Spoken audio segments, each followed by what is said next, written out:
whatever I want out there, it's already in here. I just got to go get it. And people think you got to go get it out there. No, I got to go get it in here.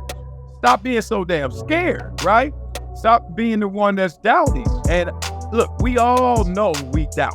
Every single person ever, Jordan, Muhammad Ali, they all doubt. You know what confidence really is?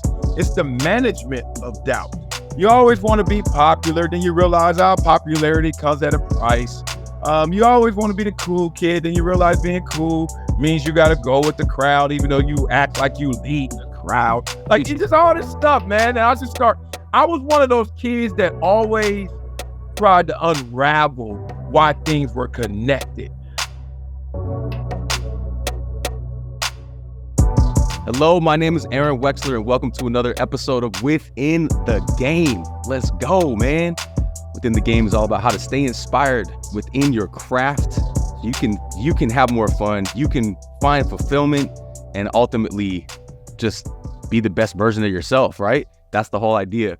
Thank you to the listeners and fans. If you'd like to support the show, a great way to do that is grab a copy of my book, The Inspired Athlete, which is like this kind of culmination of my spiritual, personal growth, and athletic journeys all into one. I really think it could help everyone out there. Also, please give the channel a like, subscribe, all those things, all the things, you know what to do. They really do help. And really, if you could just do one of the things, right? A comment, a like, one of those things really help. Please also support my guests. And today's guest, man, I'm so excited for this one, man. Today's guest is the one and only Marcellus Wiley. That dude. Thanks so much for being here, man. I appreciate you. Oh, man, appreciate you too, Wex. Let's go. Let's go, man. So your IG is at Marcellus Wiley. Great YouTube channel. I'll link all that stuff. The author of this amazing, awesome book that I'm reading right now, Never Shut Up. So Marcellus, you played in the NFL for 10 years as a defensive end for the Bills, Chargers, Cowboys, and Jaguars, making it to the Pro Bowl in 2001 with the Chargers. You're a sports broadcasting legend. Yes, I'm going to call you a legend. Co-hosting shows for ESPN, Fox Sports, including SportsNation, which I was a huge fan of. Speak for Yourself, Max and Marcellus.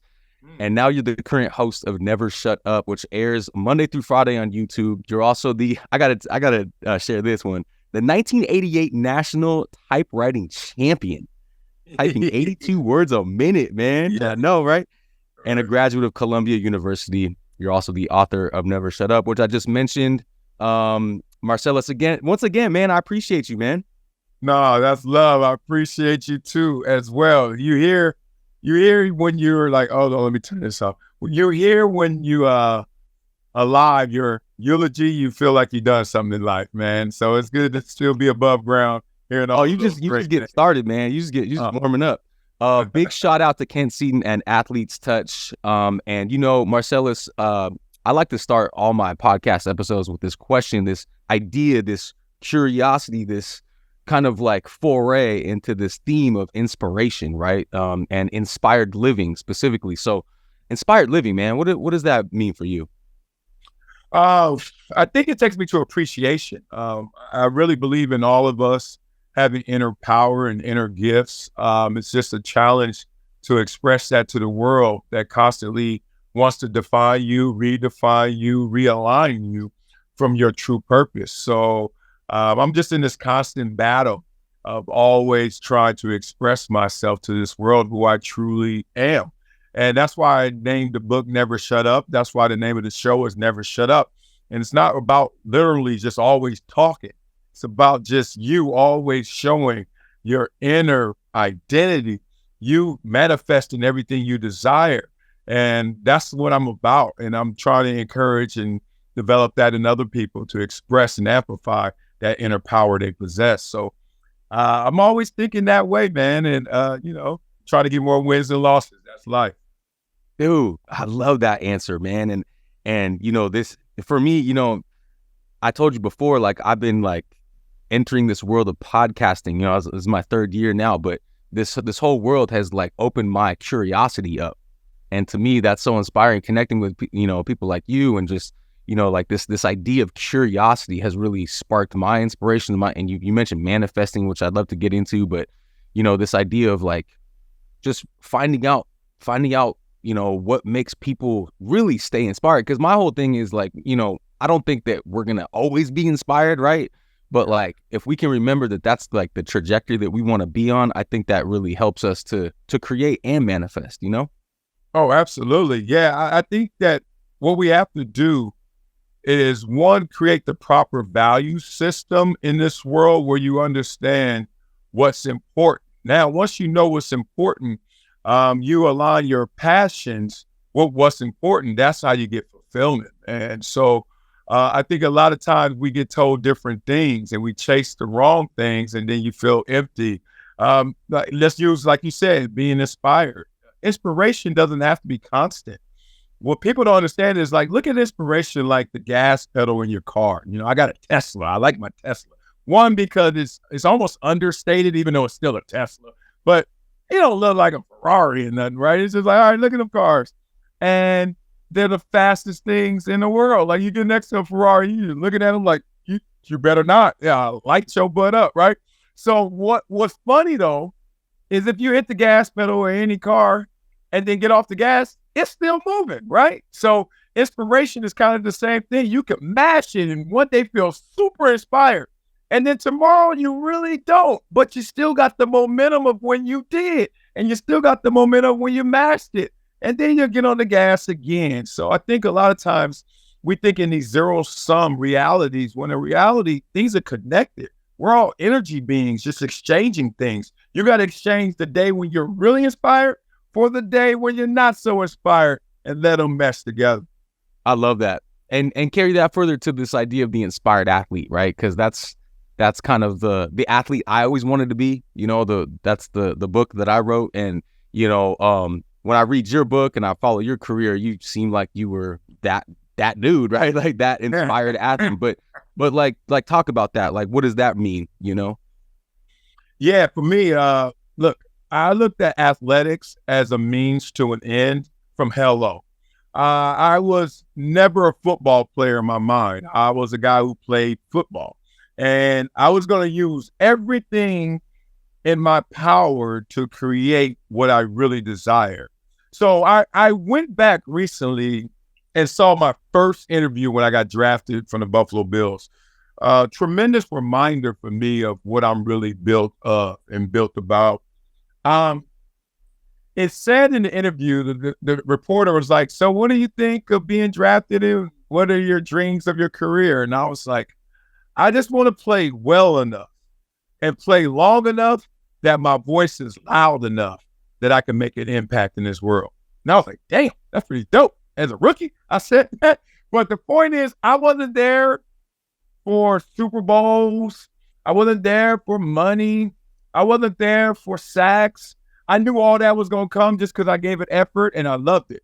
But I was really there to just get out of it that the people would respect me on my journey to where I really want to be, which is connected with other people and inspiring them. So I know it was a warped way of looking at it at times because it met a lot of challenges because my teammates are like, dog, you're killing it.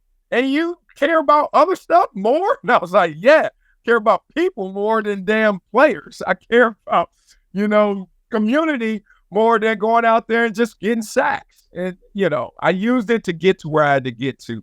And I think that's how you can look at certain situations in a healthy manner and realize it's just another stepping stone. I was 32, retired. It was another stepping stone.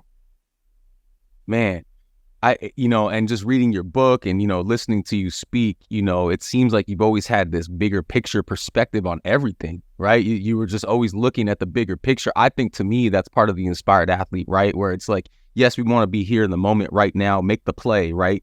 Like be so involved in the moment, but also at the same time, like understand that there's so much else going on, right? And like creating a balance of those two perspectives. Yeah, man. I mean, look, you can reduce your life to wins and losses and games and points scored, points given up. But there's a game of life that I'm really trying to win and inspire others. And that's my legacy, is to give the game of life to my family and to my friends and to those I come in contact with and be an inspiration in that lane. And it's because it's funny. You can win it all and don't feel like you won anything. And then you can have not much of a record in terms of wins and losses and be fulfilled and happy and the most successful person between your own ears. And I've kind of lived those two lives in so many ways. I tell people all the time I'm bilingual because I learned to speak fluently, have and have not. I was broke as hell growing up. And I know what that feels like. Then I know what it feels like to have money, like commas, like, damn, all that. And it's like you start to realize and distill the real from the fake. And it's just that simple. So I don't have to theorize on life. I've like touched all the corners of it and I've lived through those realities. So I wear this ring. It's called a donut ring. And it really is a donut. I got it from Jason of Beverly Hills, who does all the Super Bowl rings, all the NBA championship rings. Huge guy.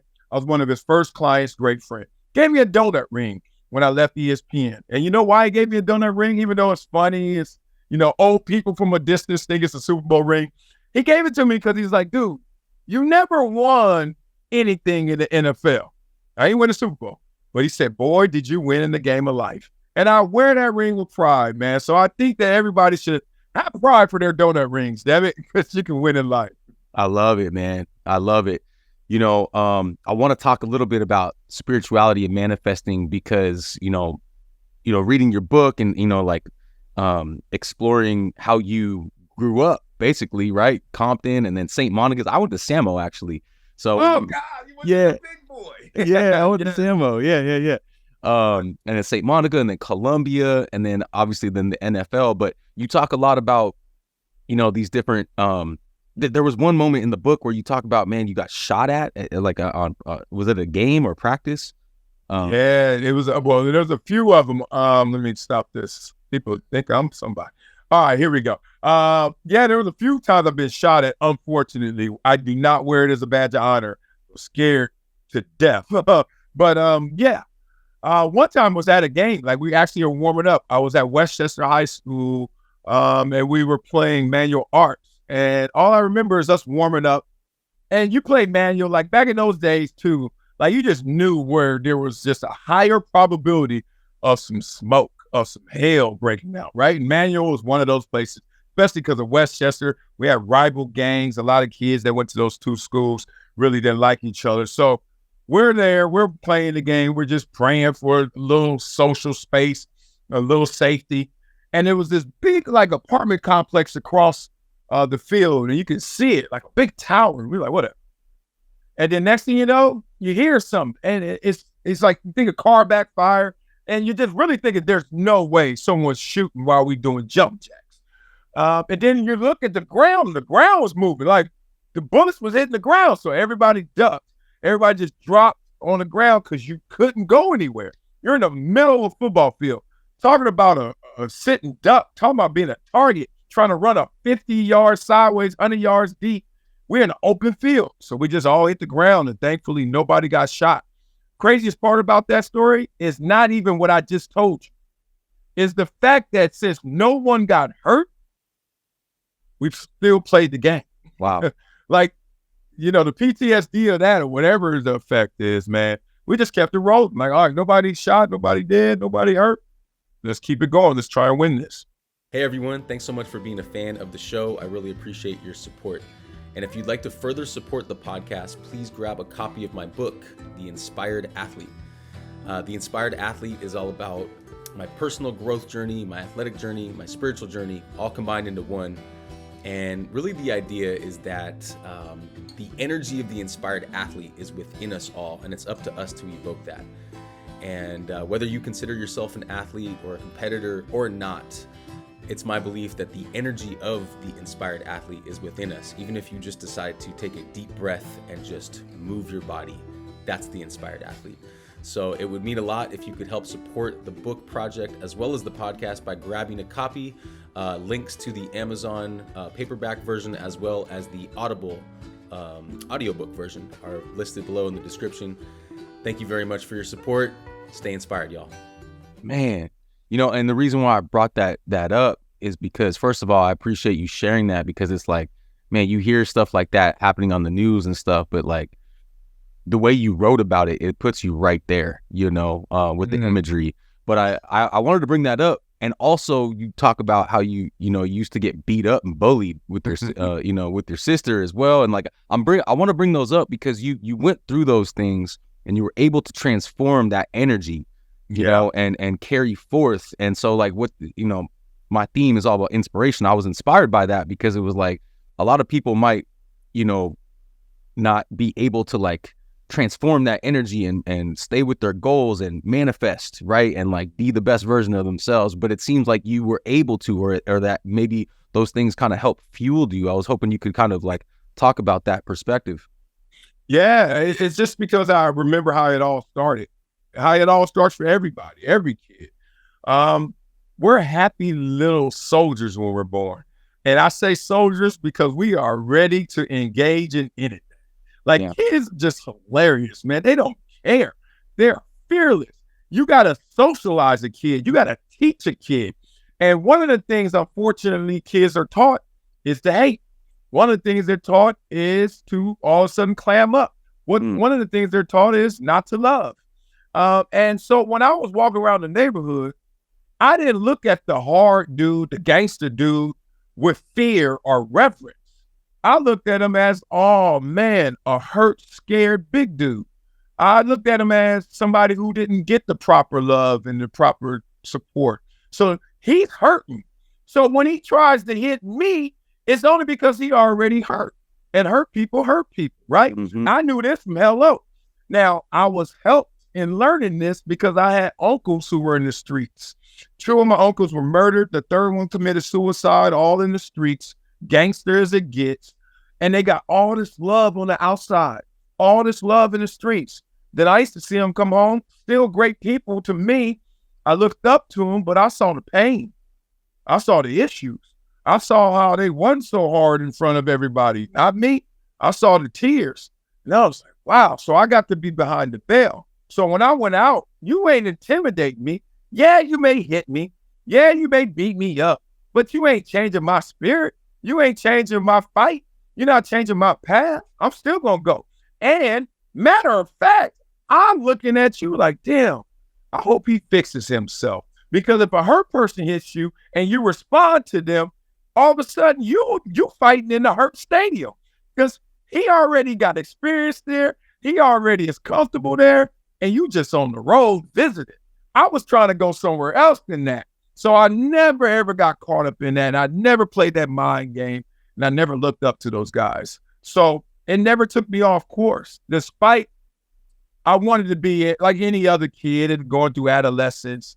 You always want to be popular. Then you realize our popularity comes at a price. You always want to be the cool kid. Then you realize being cool means you got to go with the crowd, even though you act like you lead the crowd. Like, it's just all this stuff, man. And I was one of those kids that always tried to unravel why things were connected. And then once I was able to establish or define it for myself, my mother always told me I was enough. I never needed somebody else to say, yeah, I agree with you. Once I knew this was real, once I knew this was true, I'm out. And if you come with me, good for you. If not, better for me. Yeah. Wow, man. So let's move into the experience at Columbia, right? So you end up at Columbia, and I love how you write about it, man. You created a little job for yourself at some point, right? Like you realized that you were really good at typing, or you remembered because you won the championship. That right? What you said? 1980? Was it 1988? Is that what? Yeah, 98. 88. I won the national championship. Weird. 8th grade, and then I'm in college. You know, people needed their papers typed. I love that, man. I love that. So you're in college. So I want to know, like, at what point did you realize that you wanted to be in sports broadcasting? Now, was this before the NFL career, or was this during the NFL career? It didn't hit me. It didn't even hit me when I was doing it. Okay. I got drafted in 97. One of the papers I turned in had a complimentary video with it. which was my road to the NFL. So I had to write this, 10, 20-page paper, final paper. And then I was like, let me just throw some extra seasoning on this. How many people that graduated Columbia could also attach a video just detailing their road to the NFL? And I did. I showed them my combine. I showed them our combine workouts, pro day, me just hanging through the streets and seeing how people were responding to me there. And I did all that. But that was probably my first real taste of broadcasting.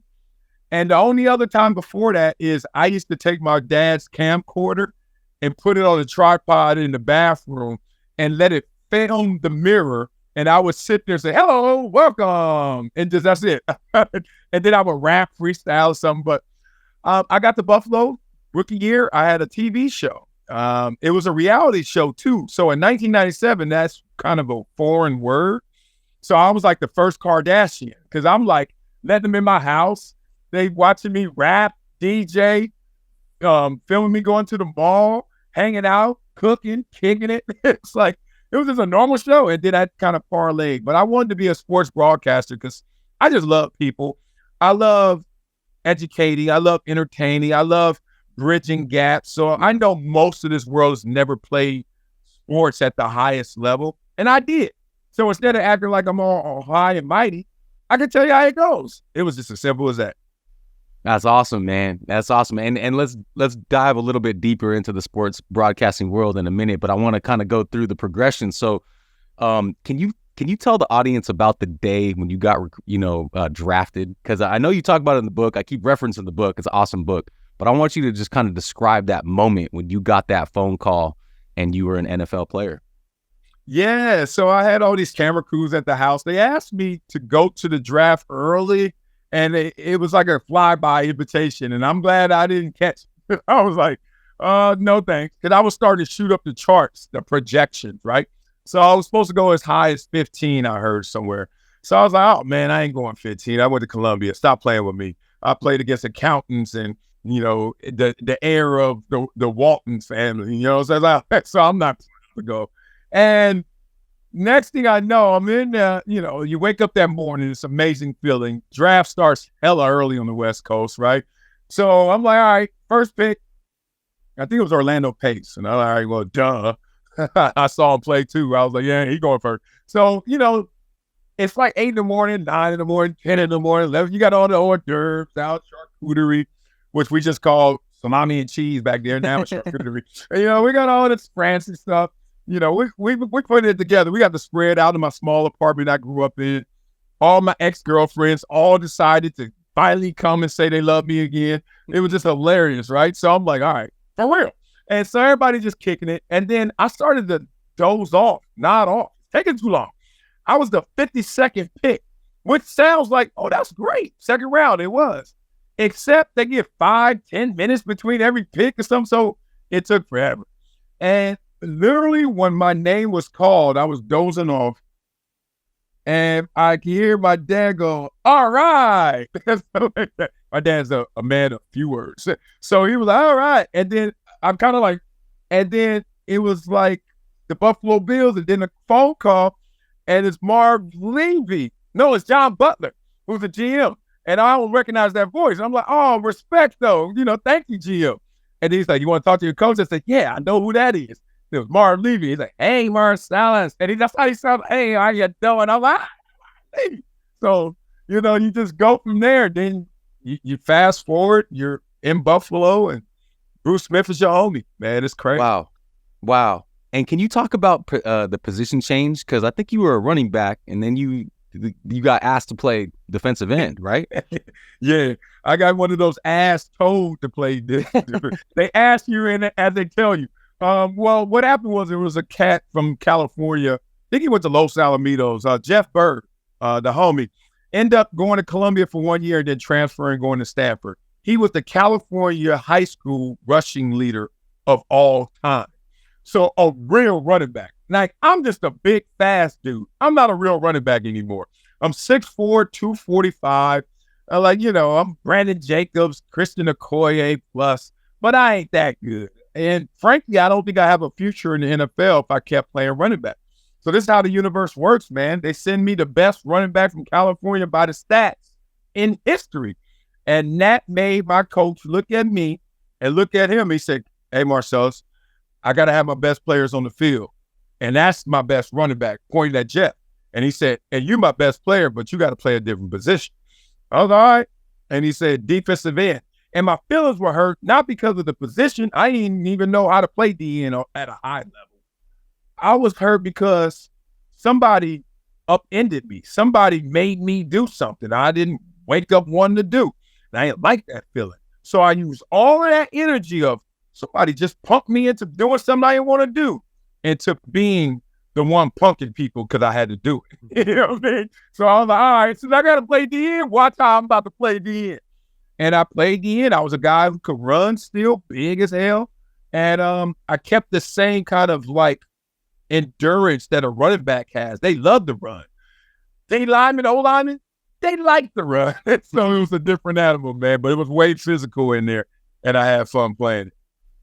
Man, that's not easy to do. I played 1 year of football. I played quarterback and then free safety on both sides of the ball. And it's not easy to like transfer your mind and transfer all your energy. So I commend you for that, man. And just being a fan of yours, man, it's watching the way you were able to find success on both sides of the ball like that. I know different levels, but it's really cool, man. And, you know, I was hoping, you know, before we get like really do a deep dive into the broadcasting, just share a little bit of your NFL career of like, anything that comes up like in terms of inspirational or just moments that popped up or even people.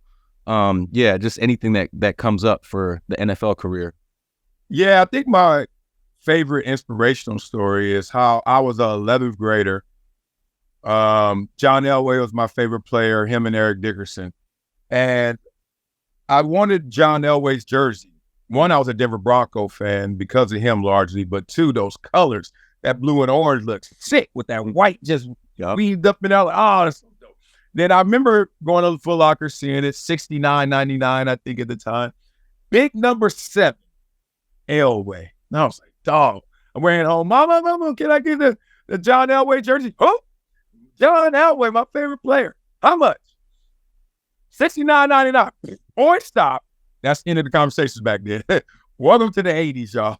Right? So I was like, oh, damn. What else is there to talk about? It ain't like my kids right now. If I pull that on my kids right now, Dad, can I have a Beyblade? What? What's a Beyblade? This. How much?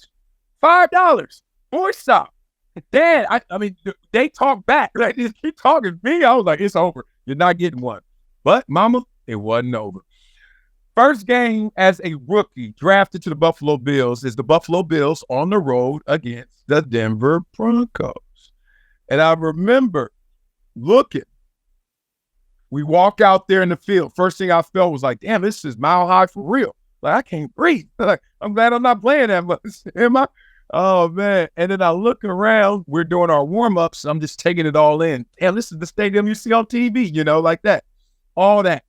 And then I'm at the, 48-yard line. And in pregame, you're not supposed to turn and look at the other team. And if you do it quick. Look hard. Don't, don't be like, oh, well. So I was just sitting there. I was like, don't look.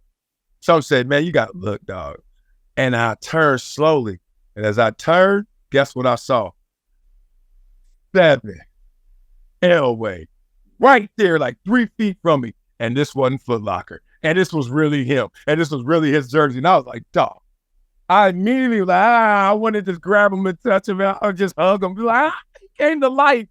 That's the real of it was so full circle. I remember him just being like an object and just seeing a jersey, and that's it. Now I'm there, right there with that guy. So that was awesome. That's awesome, dude. Talk about manifesting, right? I mean, there you are, right next to him. And Elway, one of my favorite guys too. So that's a great lead up to what I really, I'm very excited about talking to you about, which is this sports broadcasting career that you have. And, I've been listening, like I said, I've been listening to a lot of, your shows and you on different podcasts and stuff. And I think on the bootleg Kev episode, and shout out to him, he's a great podcaster, but you said something about you're not a debater, you're a discusser. And I wanted you to kind of talk a little bit about that, because all these sports shows are all debate shows. I feel like most of them are anyway. But when you said that, I was like, man, that's really cool, And you also said you like listening to all perspectives to grow a new perspective. Talk about that. Like really share a little bit more about that. What does that really mean? What it really means is that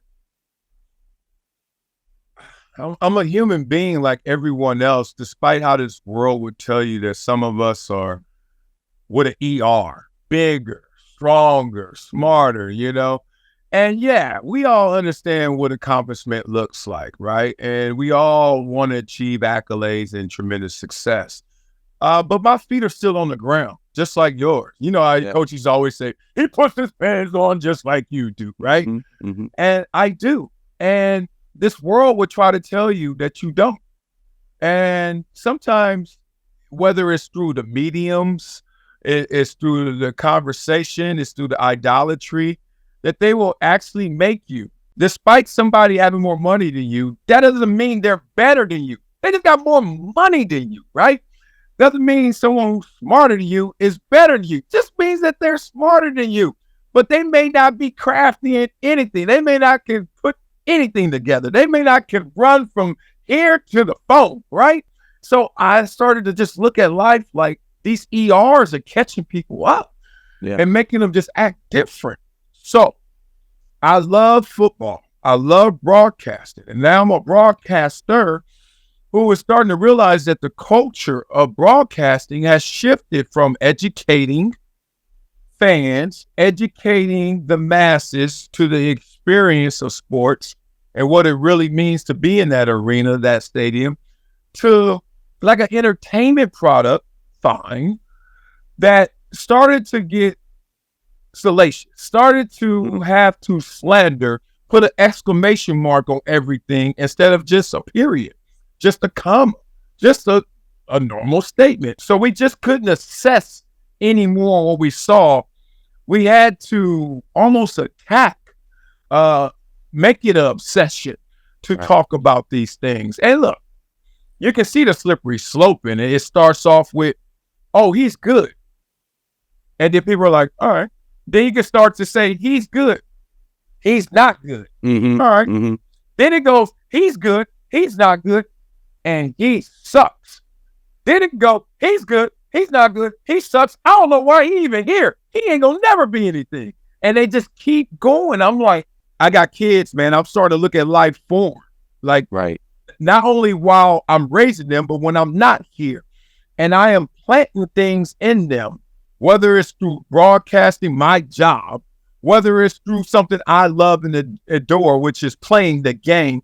I'm watching them tear down people, and they're doing it all for theater. And I'm like, but those are real people. I was a real one. I know a lot of the guys that we talk about. And I was like, I'm not built for that because, one, I'm not a fighter. Two, I'm not a hater. So I can't support this. I can't put my all into this. And here's where I hit a crossroads. I wasn't going to get rewarded financially, opportunity, because I wasn't going to play ball. I wasn't going to do that. And I knew I could do it. It's in everybody to be a hater. It's in everybody to just go around and do the worst of worst. That's too easy. Right. The hard stuff is doing it the right way, the good way. That's the hard stuff. And I was like, call me good at two shoes, but all I'm going to do is discuss it, and that's about it. So I just knew that I had plateaued. I had run my course in terms of traditional sports media, and I didn't fit their economic model. But I always had confidence that people wanted to just discuss things like me. Like, What do you say? I'm actually listening. Listening, not just waiting to talk again. I watch these shows. I was like, man, you're just waiting to talk again. You hear one thing I just said. So true. And one thing about me, dog, I talk a lot, but I listen more. My godmother told me that at Columbia. She said, "More, I ain't never met somebody talk as much as you, but you even listen more." And I was like, that's right. So I'm in a lane where I can do it my way. I'm in a lane where I have ownership. I breaks TV. I'm in a lane where if it goes down, I'm the one driving it. I'm the one flying it, not somebody else or some public pressure, cultural pressure, or economic pressure from the entity I'm a part of. That's really cool, man. And, I think where I want to take this conversation right now is like, I really want to inspire anyone listening to this to create their own lane as well. Right. And that's kind of what you did. I want to talk about the path you took, right? Because you were at ESPN and Fox Sports, and you had the opportunity to work with all these amazing broadcasters, right? Like Mike Golick. I heard you on a podcast. You were saying that he told you you're a storyteller. I was hoping you could expand on that, because I love that you said that, because obviously you are a storyteller because of the book I'm reading. It's just so many great stories. But I love that you said that, because going back to what I said before, it's nice to like listen to a storyteller rather than just a constant debate about right and wrong. So expand on that. How have you become a better and better storyteller? The deeper I dive into my experience, which is my expertise, the better I am at telling stories. There's a connective energy, a connective tissue we all possess. And sometimes you just forget how we're all just vessels of this energy that is not created or destroyed, just exchanged. Love that. Right. And so I live on that vibration of like, it's in me already. Like whatever I want out there, it's already in here. I just got to go get it. And people think you got to go get it out there. No, I got to go get it in here. Stop being so damn scared. Right. Stop being the one that's doubting. And look, we all know we doubt. Every single person ever, Jordan, Muhammad Ali, they all doubt. You know what confidence really is? It's the management of doubt. Hey, that came in my, man, let me deal with this differently. So what I do is dig in to go get it out there. And me being a storyteller is just simply me expressing an experience that will connect with you, even if you didn't have to live through that existence. And vice versa. I get to Columbia, and this was hilarious. I'm from Compton, South Central, all that stuff. This is the West Coast beef.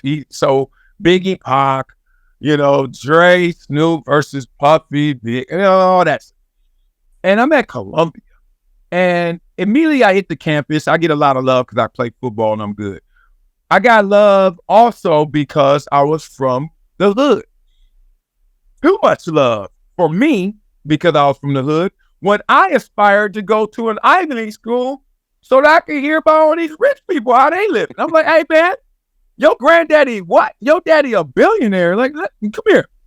What? How you go home? Is it like silver spoons? Do you got a remote control car in your house too? Like, and they looking at me, want to hear war stories. And I was like, yeah. I don't hear enough of the affluent stories. So you know what they were trying to do? And we've all heard it. They were trying to get down and stay down. They wanted to be down. And I'm like, I'm trying to tell y'all, I'm not trying to be down. I did not raise my hand to be born into poverty. I did not raise my hand to be on welfare. That was a mama and daddy life experience and decision. I lived through it, persevered through it. I survived. Now it's time to thrive. Can you please tell me how high this building is? And they just want to stay in the basement, man. So it was just weird. Through our connective tissue and our experiences and storytelling, I was able to get inspired. When I heard the kid, Adam, who got dropped off by a helicopter and got $25,000 a month in 1995, that was inspiring to me, not for all the materialism, just because it was a world greater than I have ever seen. Mm-hmm. And I think that was inspiring for him to hear me talk about getting shot at, talk about all the gangster stuff, and still get my homework done, still ball out and be at the same place as him. So that connective tissue, we all got to always articulate, and that's storytelling. Man, that's awesome. And talk a little bit about the I's and U's, not the X's and O's, which I've heard you mention before. So a lot of people want to talk about the game, and they want to simplify it to like just the technique. They want to talk about, the leverage. They want to talk about the speed, the objective measurables, etc. And then you start hearing people go a little deeper and they start talking about the intangibles, which is hard to quantify, but you still know them when you see them, right? So I've always looked at sports more than just the X's and O's, it's the I's and U's. The people, the person that becomes the player tells you so much. And it's just amazing. There's Mr. Warpaint. Yes, coach. No, coach. Ah! And runs on that football field. And guess what? He's sorry as hell. And it's crazy because he all in. He think, he first of the meetings, first in the building, last out. Yeah, he's sorry. And then it's some other soft-spoken kid. He just goes about his work, doesn't speak much, doesn't look up much. Hey, how you going? That ball snap, he gonna light your ass. It's like, what is this? And to me, it was like the biggest sociological experiment in the world. Because no matter how they come, you can't judge a book by its cover. Mm-hmm. What's the old saying, look like Tarzan, play like Jane? I know that's not PC anymore, but it's real. It's like some cats used to get off the bus with more muscles than the bus had. Then bigger than the bus. And then you see him, you're like, man, number 68 look huge, coach. I ain't even trying to see that. That's what you're thinking, right? Get on the field, you hit him, he the Pillsbury Doughboy. And then there's some dude you didn't even look at get off the bus. He's smaller than the tires. And he go out there and bring that work. And I just thought it was just amazing how the I's and U's told me more about life than just watching just the X's and O's. And I completely agree. Now take that into broadcasting, right? In sports broadcasting and creativity, which is what you've been able to accomplish now, and you're doing it now with your own show. But you basically saw the whole landscape. Now with the recent firings on ESPN and all this stuff, you saw the whole landscape, and you're like, wait a second, all this stuff is actually transferring into the creator, the individual, right? The individual channel. I want to hear you talk about that, because hopefully the idea here with this conversation is to inspire others to create their own channels, because I'm a firm believer in that. That's why I created my podcast. I was like, oh, wait, the whole landscape is going more to the individual, right? So yeah, just take the I's and U's and transfer it over into sports broadcasting as an individual. Yeah, I mean, look, I think a lot of times, at least when I was growing up, we thought of a broadcaster and it was a prototype, and it was the guy in the suit. Hello and welcome to Busch Stadium. You knew the tone, you knew the beat, you knew the posture, all that. And then when I got into the game, not stubborn, no genius, I just really believe in me. I really believe in my individuality. I really believe in my uniqueness. And I believe in the uniqueness of us all. So we all have our own signature. No one else has it. We all have our own fingerprint. No one else has it, right? So I believe that with your voice, if you are really authentic, no one else has it. No one else has done what I've done. No one. Some have done more here and less there, but no one's done what I've done. So I've always believed in that. That's why I was a storyteller. And when I met Mike Golick, he confirmed it on that level that, hey, storytelling is your strength. And I was like, yep, that's why I led with. And that's what I'm going to keep doing. Yeah. Why does it matter? And then let's bring it home to your question. A computer can give you X's and O's. A website can break it down. A website can tell you how many yards, all that. So, get out that game as fast as you can. Trust me. Yeah. The AI gonna whoop you up now if you ain't been whipped up by the websites already. So nobody want to hear the yards per attempt eloquently. Get out of that. Get into the I's and U's. Get into who you are and what you saw, and then connect those two through your experiences and what you just saw in evidence. Now, where's the world going? Yeah. Where Bill Gates said it was going, way back in the late 90s. Content is king. Yes, content is king, man.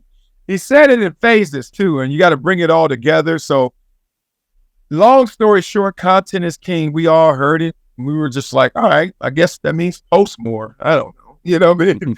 People just read it and just didn't really give it the depth that it needed. Content is king. And then you saw the world change, and it's still constantly changing. And changing fast, rapidly right now. And then that turned into, okay, you're all going to become content creators. So people still don't think they're content creators. we got these other choice words. You're an influencer. And, me, I just post. I just got an Instagram. You're a content creator. Even grandma who posted her bingo night, she was out at the juke joint and she puts it. That's content that was created that she posted. So then the next iteration of it is going from content is king. Everyone's a content creator. So everyone's a content creator and everyone is a channel. Now you're seeing a disruption of traditional media, linear cable, media at large, right? Right. Why is that happening? Why is this asteroids effect occurring? It's because it's going right there where everybody's going to be their own channel. Yeah. Now, it's starting off like it did with traditional TV network and traditional cable and these big bundles, right? You got YouTube over there, right? You got all these content creators there. Like when back in the day, they had CBS and then NBC. They had 3 channels when I was growing up. Now they got, 300 million? And then all of a sudden, you start seeing other people. So now there's a rumble out there. And you're like, what? What's it? And et cetera, et cetera. Then you got Spotify. And all of a sudden, what you're seeing is a guy like me who started off ESPN, NFL Network, and Fox. Then he goes to Brinks TV and YouTube. And who knows where next. But you can see all these disruptors out there because we are all our own channel. And so you can go through the portal. You can go through the conduit of big mass media. You can also go through independent portals and conduits like a YouTube, etc. Or you can just broadcast it your damn self and say, come find me. I can gain audience. And that's how this thing continues to evolve. What's inspiring to all is that now you can be your own channel. Whereas growing up, that was not only absurd to think, but that was impossible to do. Technology has changed that. Mindsets have changed. And now you can see someone just broadcasting to the world, snapping their finger, man, and having the masses support it. Man, so eloquently said. Thank you for painting that picture. And I completely 100% agree. Can you go a little bit further into YouTube? Because I'm very bullish on YouTube. That's kind of my main hub for this podcast. I know you're kind of all in on YouTube right now, right? I mean, kind of paint the vision for what do you think is the future of YouTube and everything that you just said about independent content creators? Yeah. So when I left Fox, look, the first thing you're thinking is like, damn, I'm making a lot of money. I'm gonna make some money somewhere else. Right. Keep it real. And then I'm like, I started to do some comps. So the person that was making the most at Fox, Skip Bayless, Colin Cowherd, making $6-8 million at the time, maybe more, who knows. Person at ESPN making the most, Stephen A making $12 million, whatever, doing daily shows. And I was like, who makes the most on the internet? I'm like, ooh, Pat McAfee just got a $30 million deal. Look, god dang. Pat McAfee. How much them Paul brothers over there making? You know what I mean? Like, god dang. So I started doing comps. I was like, ooh, if you hit Peppa Pig out here destroying it, you make $30 million a video. So I was like, man, whatever. So I was like, all right, so take the excuses off the table. Don't blame independence. Don't blame that. It's on you. So I was like, all right, I could gain audience. I could do it my way and just, let it go. But more than that, I also hedged my bet, but got ownership. So I'm a partner in Brinks TV, along with John Brinkus, who used to host Sports Science, OTT network, that's where Never Shut Up lives. But it's also open source, so it's on YouTube, it's everywhere. It's on Instagram, Facebook, etc., whatever. So I have ownership in the network, which was very important to me at this stage of my life, being 48. Why? Because once I stopped working at Fox stopped working with me. They were like, we love you. See you at the golf tournament. You're still my boy. No checks for me. No checks for my kids. No checks to my legacy. With ownership, you have that opportunity. So what I'm trying to build up is something that when I stop talking, it's still walking for me, right? So I had to go for that reason alone at this phase in my life. But YouTube, outside of Google, which owns YouTube, second most search engine in the world behind Google, right? So everyone goes there for content. Everyone goes there for information. Everyone goes there to find things, find creators. So yeah, everyone's smart to be bullish on YouTube. And look, nothing's perfect, but at the same time, YouTube gives you your greatest opportunity to fish where the fish are. Yeah. And that's what you should do. Every single person out there. I had this conversation last night with a friend who's in the business, who once again is finding himself in the same place I found myself, contemplating moving on. And I was like, even if you don't move on, because I'm not going to talk through everyone's situation because I'm not privy to every detail. Make sure concurrently you do a podcast. Concurrently, you do something in the independent space. Why? Because if you notice, mainstream media is making that mandatory for all of their content creators, right? Right. Long story short, 2018, I leave ESPN to go to Fox.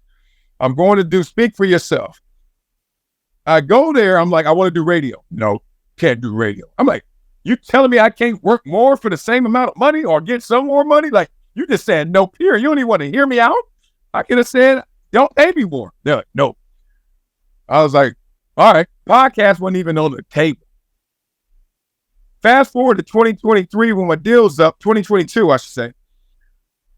Hey, Marcellus, you want to do TV still, of course, but what's up with some podcasts? What's up with some radio? I'm like, what this 360 rapper deal coming up? Now, all of a sudden, they want me doing everything. Just 4 years before, they didn't want me doing any of that. What made me understand that made me understand they don't even see what's coming like they think they do. Like everyone is giving them credit for. Like it's changing before their very eyes so fast that they're responding to it in the same time, in real time like me. So am I going to lock up my whole existence with someone that I'm trusting knows this industry when in reality, no one knows this industry because this industry ain't the same. Yeah, so and it's changing so quick, right? Yeah. So yeah. Man, and I just think that's really powerful because also like the word that came up or the phrase that came up when you were talking about that is digital assets, right? And that's kind of what these things are. That's what this is, that's what your show is. It's a digital asset. And I think the bigger players in the game, those networks are starting to see that. They're like, okay, these individual content creators are creating their own digital assets for themselves, and that's very empowering. Oh, absolutely. You create your own catalog. And it's a couple ways to look at this because I think people look at it the wrong way. I just gave this example. Day one, you're an independent content creator. This is what crushes most dreams.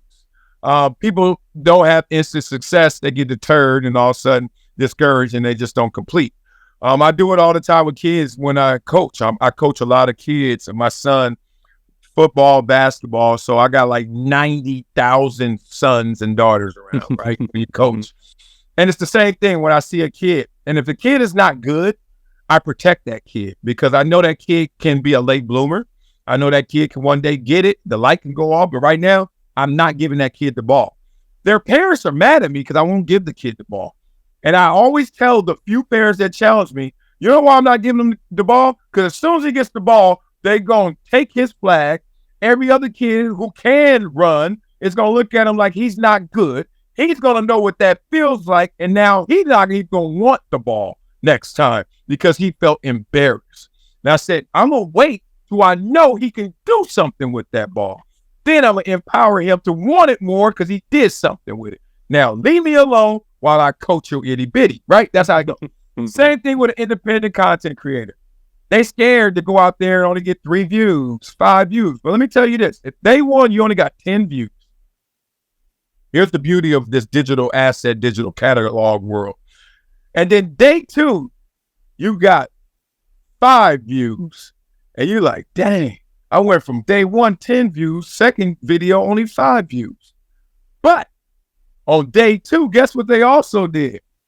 You got 7 views on the first one, which made it day 2 really 12.